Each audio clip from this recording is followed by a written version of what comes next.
weed was real good.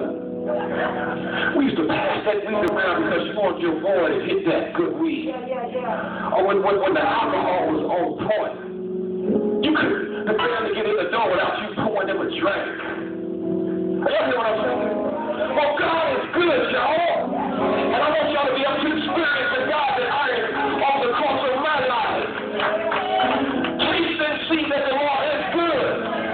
Blessed is the man who trusts in him. Do we have any believers here today? Then we ought to be hitting the goodness of God. We ought to be sipping on whatever God has to offer because yes, it is good.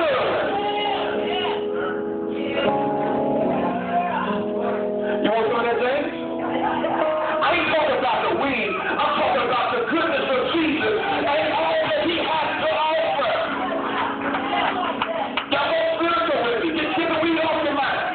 Get the Hennessy off your mind. I'm talking about Jesus now.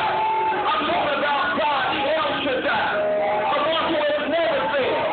The one who always works. The one who is always there for you. You there for you through thick and thin. I'm talking about the God that we serve.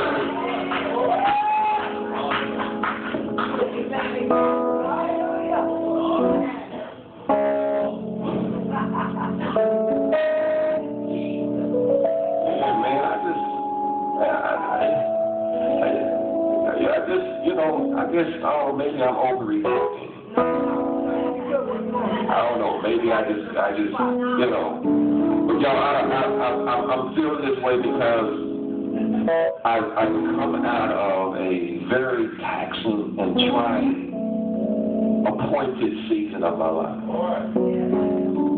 I'm talking about a season. And you know, we can't do anything about the seasons that God allows us to go through. We can't do anything about that. We just have to learn how to adjust with the particular seasons that we're in. So I come out of a long, when I say long, 3.5 years is a long time. It's a long time to go through a moment or a time in your life where it's filled with testings and trials. It's a long time. So, to be able to come out of an appointed season and to step into a new season where it feels as though the weight of the world has just been lifted off your shoulders. See, it's really difficult when there's so much heaviness on your shoulders. It's difficult to praise God. You really can't because there's so much weight on your shoulders. But now, man, this weight is off of me. Man, I'm in this season now also of rejoicing.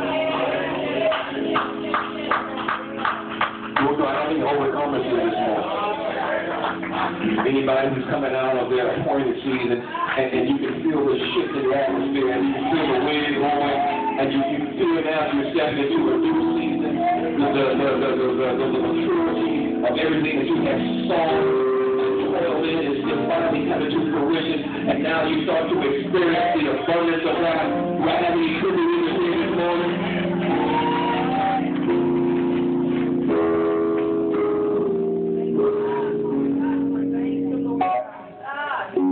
So maybe I'm overreacting, man.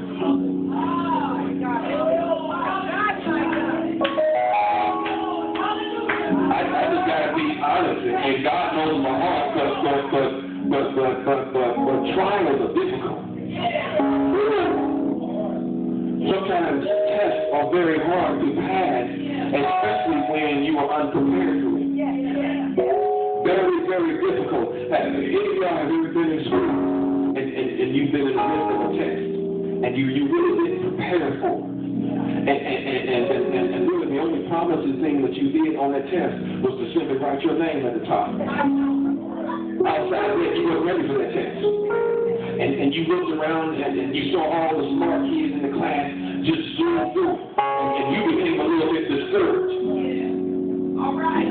Because here it is, the teacher of that class is just walking around and the teacher's not saying a thing. Now you know you're at a point in this test where you need some help.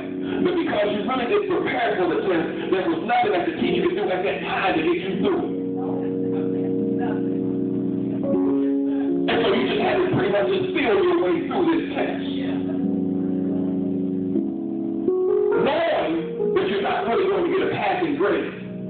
But something within you just says to you, I got to get through this thing. I just got to get, I got to get through this thing. Well, that's how I felt for a moment of 3 years. Well, I really wasn't prepared for it. But something within me kept speaking to me, just telling me, Otis, just get through it. You see, because tests don't last always. Trials don't last always.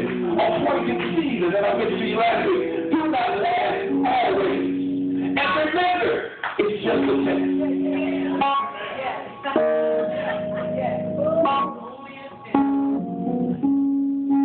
I can remember being sitting there, not really knowing the answers.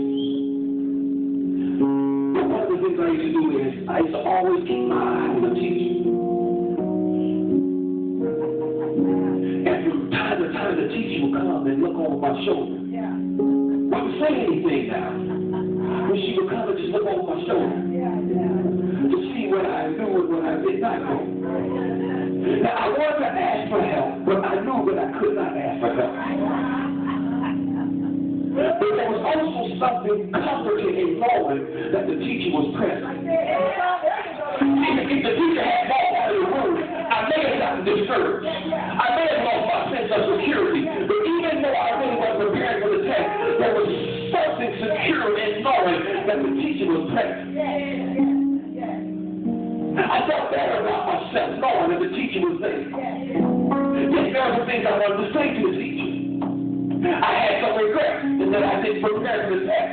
But there was something about the presence of the teacher. Man, I want to declare to you, there is something about the presence of God. But even though you may be going through a tough time in your life, there is something encouraging, there is something positive, there is something good about His presence. Because it is in His presence that lets me know that I'm not